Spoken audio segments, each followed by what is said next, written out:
Morning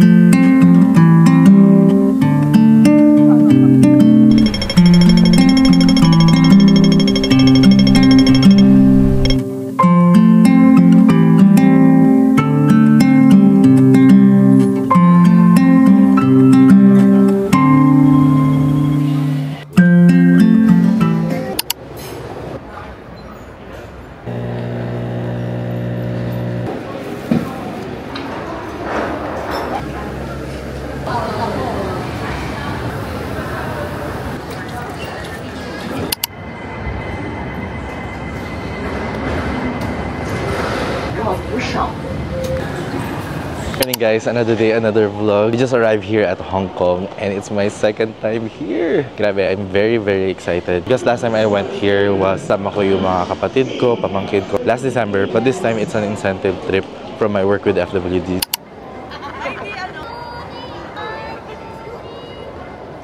Hey guys, it's already 11:42 AM and first agenda is kumuha ng octopus card. Hindi ako naka-order online and hindi ko mahanap yung ginamit ko na octopus card nung nandito ako sa Hong Kong before. So, bibili na lang tayo dito sa 7-Eleven and gagamitin na lang natin yung ating credit card para makapag-load at makapag-avail ng octopus card. So, let's go!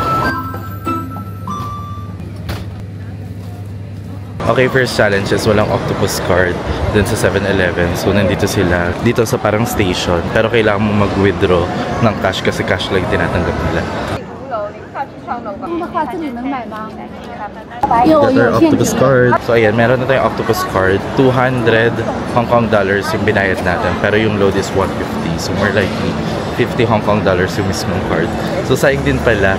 Sana pala hinanap ko talaga yung aking octopus card para at least nakasave tayo ng 50 Hong Kong dollars. Pero okay lang naman yan. So, pabalik na tayo para puntahan yung mga kasama natin. Then, we will go straight to the hotel na para mag-iwan ng gamit.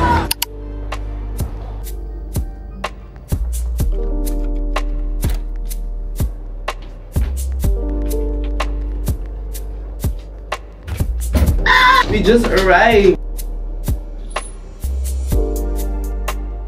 Hey guys, it's already 2:11 PM and we just checked in dito sa Ramada Hotel. So ito yung binook namin na hotels is from Ramada by Windham. So kung makikita nyo naman sa mga clips kanina is nasa central siya. May view, ang ganda ng view. Personally, okay naman yung view. Nandun may mga buildings tapos meron ding view ng parang sea or dagat. Pero yun, nabanggit ko rin before na nag-Hong Kong na kami last December and yung binook namin before is sa Royal Blue. Talagang pag nakita mo yung window is meron talagang sea or dagat dun na view, super ganda. Pero yun nga lang, hindi siya sa central. I think better location din ito. Especially if we really want to explore yung city, i-check yung mga stores or mga pwede namin mapuntahan ng mga shopping centers dito. Very chill lang naman yung itinerary namin. Actually, wala naman kaming any tourist spot na target na mapuntahan. Ang gagawin lang talaga namin is magtingin-tingin ng mga stores or maglibot lang sa mga nearby kasi bukas pa kami talaga mag-Disneyland. Pero yun, I'm very happy na at least this will be my third travel this year. Kung ika-count mo pa yung La Union, I think pang-apat na siya. So I'm very happy na mabavlog ko din siya. Kasi last year, ang dami ko talagang pinuntahan ng mga tourist spots dito sa Hong Kong. Lahat ng mga famous na landmarks and tourist attractions dito sa Hong Kong, halos mga pinuntahan namin. Halos lahat yan napuntahan namin last year. Like yung Disneyland, yung Peak Tram, yung Madame Tussauds, lahat yan. So reels yung nagawa ko. Actually, hindi ko pa nga na-post lahat nun. Pero yun, this time, kahit hindi ko mapuntahin yung mga yun ulit, at least ma-film or ma-vlog ko sila ngayon. So pwede ko na sila ulit panoorin if gusto ko. So yun lang, I want to officially welcome you sa ating Hong Kong vlog. I hope ma-enjoy nyo itong vlog na to. And of course, don't forget to like, comment, and subscribe if na-enjoy nyo yung mga gantong vlogs. Kasi ako personally, I really enjoy filming, especially pag travel vlogs. Talaga namomotivate ako to film and edit pag mga ganito yung type of vlog. So yun lang, update na lang. Bye-bye.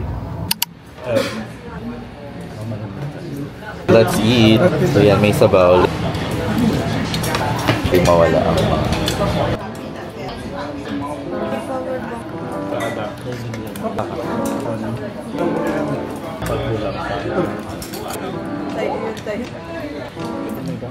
Good afternoon. It's already 5:38 PM.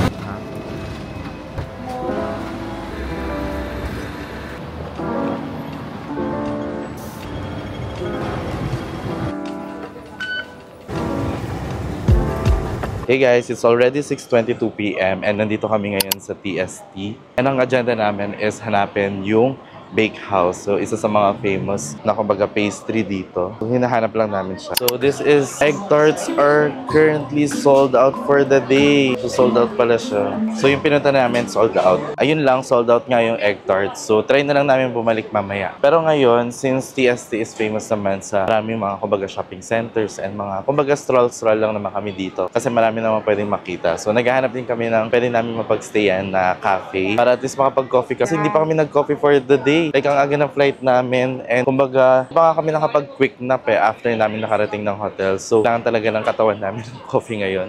Pero, naglalakad lang kami anywhere here at naghahanap ng pwedeng mapagstayan. And as usual, since wala naman kaming any agenda, ayan, napatigil na lang po mag-isa ang ating sister dito sa isang grocery store. Anyway guys, bigyan ko lang kayo ng context. Ba't nga ba kami nandito sa Hong Kong? Actually, hindi lang naman kami pumunta dito sa Hong Kong for travel or leisure. So actually, meron kami attended na conference with FWD. This coming Friday to Saturday. So actually, 2 to 3 days lang naman yun na event. And hindi naman siya whole day. Pero yun nga, advance lang kami or early kami nag-travel here para may enough time din kami na makapagbakasyon, makapag-stroll at hindi lang siya pure work. So more likely, hatiin ko into 2 parts itong vlog natin or 3 parts tignan natin, no? If magiging maayos. And yeah, hopefully no, ma-enjoy nyo sila. And ito first day, as usual, every time na first day naman ng travel is wala naman ako mga masyadong agenda. Gusto lang namin talaga mag-stroll and not really pressure ourselves with any itinerary and to just really chill. Kung may makita kami maganda, bibilin. Kung meron kami makita na gusto namin itry na kainin or inumin na cafe, we will try to visit. So, yun yung agenda for today. So, ayan, update na lang ulit mamaya. Bye-bye. Ayun lang, kaka-vlog is hindi ko alam kung nasan na si Sister Thea. Isa din sa mga gusto kong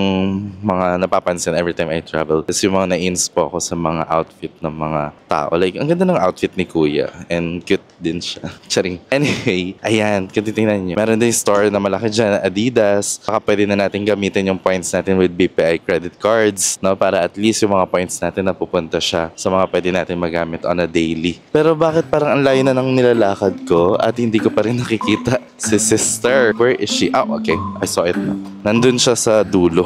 Naglalakad. May naman iniwan ang bunsong kapatid dito sa Hong Kong. At hindi mo nakita, yun yung FWD, oh. Pero nandun yung kumbaga LED screen ng FWD Hong Kong. So, meron akong picture dyan or meron akong video dyan actually before. Sabi na ang FWD, meron silang pabus dito. Wake up now. Hello guys.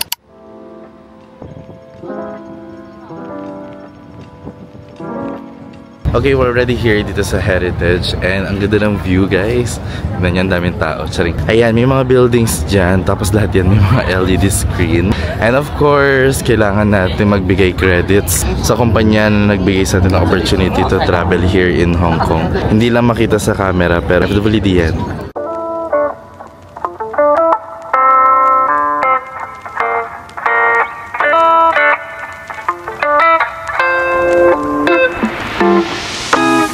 Tuwang-tuwa naman.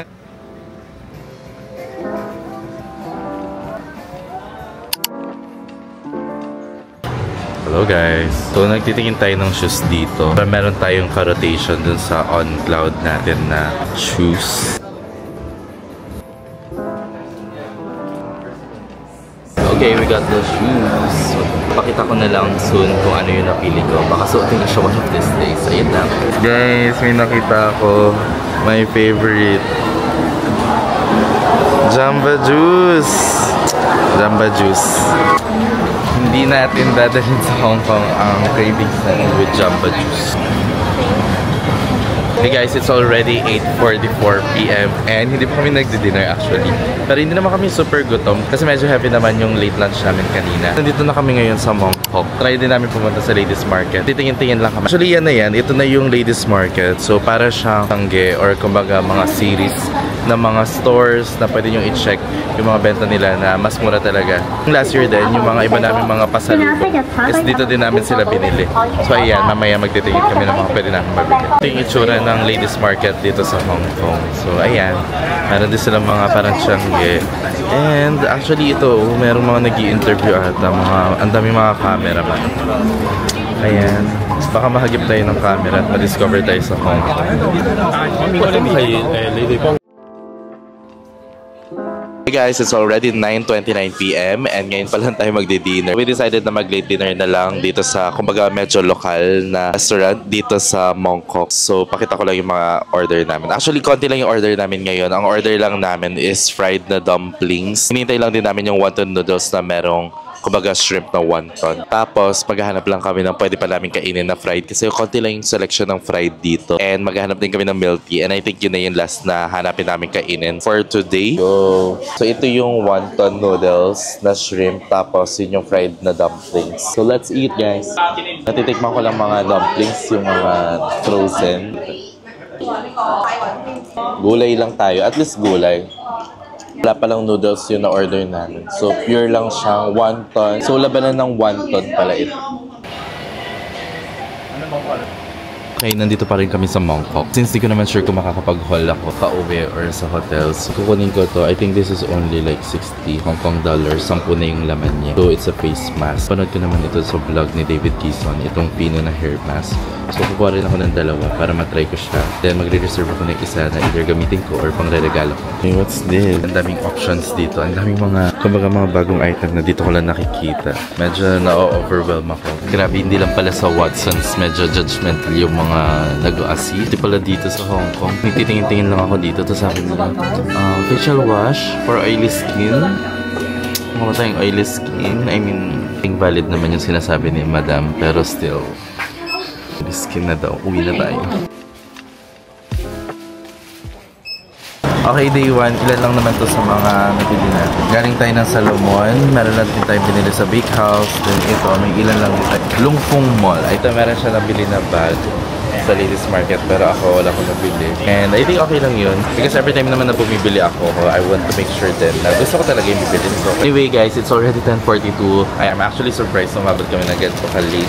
Knowing na maaga din kami magdi-Disney tomorrow. So more likely after namin umuwi is magpapahinga lang ako. Kakain lang kami sa 7-Eleven. Hahanap lang kami ng midnight snack doon and maghanap na rin kami ng breakfast namin tomorrow. Then we will go straight na magpahinga dahil full day for sure ang Disneyland tomorrow. So ayun lang, I'm planning to actually film a separate vlog for our Disneyland trip tomorrow. I hope na-enjoy nyo tong first day ng vlog natin dito sa Hong Kong. And if na-enjoy nyo siya, please don't forget to like, comment, and subscribe. Guys, binabasa ko talaga yung mga comments nyo. Hopefully makapag-comment kayo dyan para at least naririnig ko rin kung meron ba kayong mga suggestions or mga comments sa vlog ko para at least mas ma-improve din ako, especially in terms of editing, the way I communicate with you guys dito sa vlog, and at the same time kung ano ba yung mga type of contents na gusto nyo rin marinig or malaman from me based sa mga napapanood sa mga videos ko. Kung gusto nyo yung pa-iba-iba ng location, very happy you again guys for watching, and yeah, bye-bye!